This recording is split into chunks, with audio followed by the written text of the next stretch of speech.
আমি তখন ক্লাস 7-এ পড়ি। কল্যাণী ম্যামের প্রথম ক্লাস ছিল। ম্যাম ক্লাসরুমে এসে হাজিরা ডাকছিল।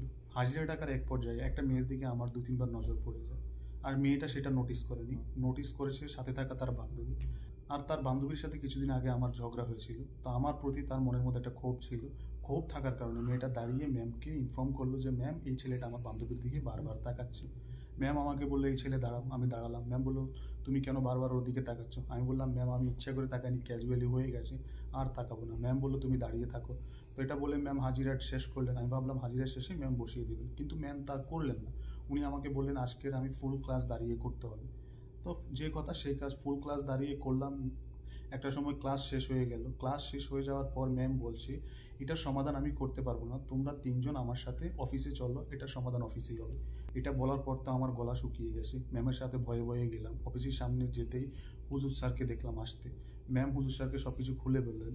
হুজুর স্যারকে সব কিছু খুলে বলার পর হুজুর স্যার আমার দিকে এমনভাবে তাকিয়ে রইল যেন আমি কাউকে মার্ডার করে এসেছি।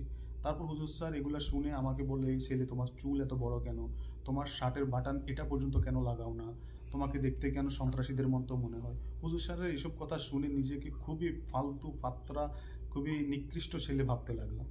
একটা সময় হুজুর স্যার তেড়ে আমার দিকে আসলো, এসে আমাকে ধাম ধাম করে 4টা লাথি মারল। তারপর কষিয়ে একটা থাপ্পড় মারল। তারপর বলল আর যদি এমন কিছু শুনি তাহলে আমি পিটিয়ে তোর ছাল তুলে নেব।